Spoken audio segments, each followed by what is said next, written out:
Dito guys, nabigla ako sa sinabi nitong dumayo na to. Medyo uminit ang aking ulo. Boss, pasubo ka 1v1, puro may hina lang ng mga kalaban mo. Okay ka lang? Umaya na yapang boss, laro muna. Ano, tara. Sobrang nakakapanibago kasi ang daming nanonood ng gabi na to. Guys, ba't ako yung kalaban ko ngayon? Seseryosohin ko muna to. Kasi Renan, alam ko nang kainahan mong hero.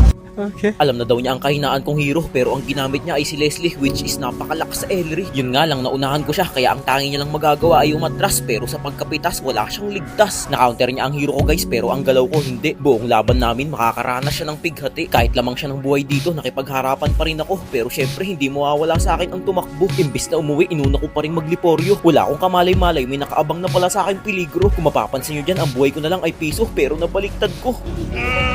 Hindi niya akalain na siya pa yung mapipita sa puntong yun. Nang magtungo ko sa red lap niya para kunin, nandito pala siya sa rikulan ko. Kamuntikan na naman ako, mabuti na lang napapanatili ko ang pagiging agresibo. Sa katunayan nga niya, nababaliktad ko pa ang aming kapalaran. Kala niya siguro hindi ko na siya papasukin. Surprise, nandito na ako. Yun nga lang, nabigyan din ako dahil sa tore niya. Kaya ang aking dalawang kamay pumalakpak na lang bigla. Sa puntong ito, kakalabas niya pa lang sa mahapa, nasipat ko na kaagad. Kaya't ang nangyari sa bato, siya ay nakaladkad. Sobrang tagal ng pagkakastan niya kaya hindi agad siya nakagalaw. Labis itong natunaw. Kapag alam kong lamang na ako, nakukuha ko na lang tumayo ng tumayo. Kung nanaisin niya mang lumapit, parang kumain ng ampalaya sa sobrang pait ng sinapit.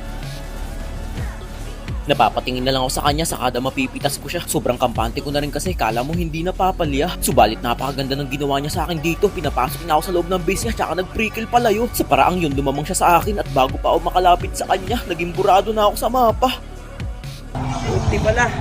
Medyo nag-init ako sa nangyari sa akin yun kaya nung pagkabuhay ko bumawi agad ako sa kanya. Bali 6-2 na nga pala ang score namin. Kahit nasa loob na siya ng tore, nagagawa ko pa rin tangkain. Pero ramdam ko nang humapdi na siya. Late game na rin kasi eh. Kita nyo naman no, napakahapdi. Kung wala akong rose gold dito, baka ako yung nasawi. Kahit papano, nangangamba na rin ako sa part na to. Kasi lugi yung most gold yan eh. Kapag late game na, kapag nakikita kong inuultihan niya ako, sinasabayan ko na. Nagdalawang isip ako dyan kung papasukin ko ba. Tingnan nyo, hindi ako nag-inspired. Kalkulado ko na rin kasi yung mga ganyan. Kapag hindi ako kaya, alam kong hindi sasabay yan. Bago ko tapusin yung game na to, kinuha ko muna yung blue blap niya. Sa muli kong pagbabalik, makikita nyo na ang resulta. Huwag nyong ikukurap ang inyong mga mata dahil ito na ang huling sakuna. Grabe, ilang sibat lang, wala na agad.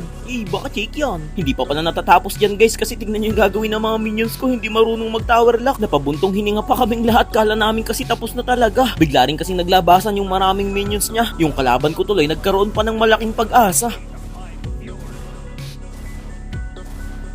Ay, nadip niya pa. Pero ito na yun talaga, huwag kayong mabibili ba? Huhulaan ko lang kung nasan siya, sana tumama. At ayun na nga guys, nasungkit ko na naman ang panibagong panalo sa aking buhay. Para sa akin, ito ay isa na namang napakalaking tagumpay. Stiray.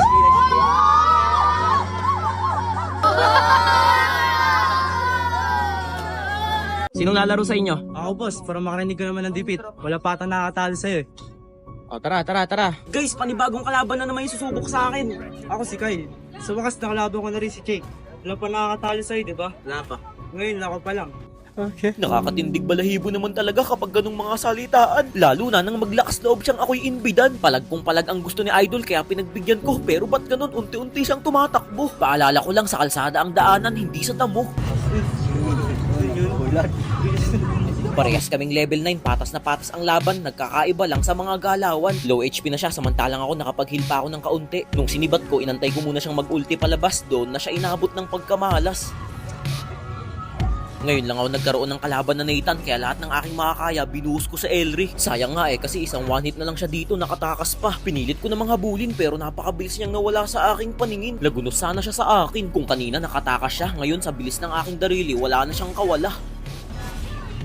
Kahit sino mapapangiti na lang at matatawa. Naging papel talaga siya sa akin sa game na to guys. Isipin nyo, makita ko pa lang siya sa mapa, inaasinta ko na kaagad. Sa gulat niya sa akin, napapa-ulti na lang ng sagad. Maswerte siya kasi mas inuna kong i-krill tong mga minions kaysa sa kanya. Hindi ko na nga sana susundan pero napansin ko yung red lap niya, sinusubukan niyang makuha. Madamot pa naman ako pagdating sa mga ganyang bagay. Umatras ka na lang kaysa antayin mo pa akong sumalakay. Bale, isang item na lang, lock item na ako. Samantalang siya ang nabibuild pa lang ay 3. Kung mapapansin nyo sa mapa, halos hindi niya na alam kung saan siya tutungo at pupunta. Habang ako andito sa midline, nagpapakasasa. Inaantay ko nga siyang mag-dip pero hindi ko siya masilayan kung nasan na. Pinanatili ko na lang maging agresibo, baka mamaya bigla na lang bumulaga sa aking likuran. Mabaliktad pa niya ang aming laban. 3-0 na yung score namin, hanggang ngayon di niya pa rin ako nabibigyan kahit na isa. Kung ang pag-uusapan naman ay ang level, kahit papano lamang ang bida. Tignan nyo guys, sasaglitin ko siya sa isang iglap. Inantay ko lang mag-cooldown yung first skill ko. Tapos kunwari magmiminions lang ako dito. Saka ko siya sinurpresa ng matinding regalo. 1, 2, 3, 4, 5, grabe, 5 hit lang. Napansin ko sa kanya ang labis na panghihinayang. Nang ma-4-0 ko siya guys, halos hindi na siya lumabas sa mapa. Kaya hindi ko na napigilang tumawa ng tumawa. Sa isip ko kasi multo ba ako para pagtaguan niya. Maswerte nga siya kasi ang sibat ko ay sinasadya kong hindi ipatama. Sa puntong ito, wala nang nalalabi sa kanyang mga tore. Lahat ay kalbo na. Lalo pa siyang mahihirapan kasi palabas pa lang lahat ng mga minions niya. Kinikrill ko na. Full build na rin kasi ako. Kung gusto nyong gayahin yung mga item ko, o ito, screenshot nyo. Para naman kapag nakalaban nyo, kung meron kayong palag kahit na papano, huwag kayong kukurap sa gagawin ko sa kanya dito. Kahit naka-bloodwing siya, papawalain ko na para bang bula. Inantay ko lang yung mga minions waves ko, tsaka ako bubuin yung kanina ko pang pinaplano. Umpisahan nyo nang magbilang ng 3. 1, 2, 3.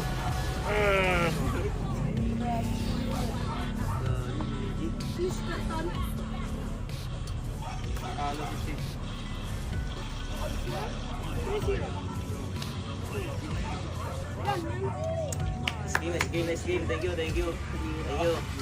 Mga gusto lumaban pa sa akin guys, dahil lang kayo dito sa Gentry. Guys, wala man lang nagpunta sa opening ko ng 1v1. Gagi! Ate Shay. Ha? Akala ko ba ina-opening?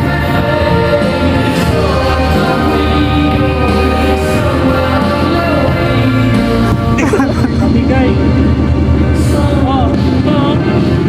Iyak siya. Bakit naiyak? Naiyak siya. Shirats, pero may pamigay na tayo sa mga dadayo!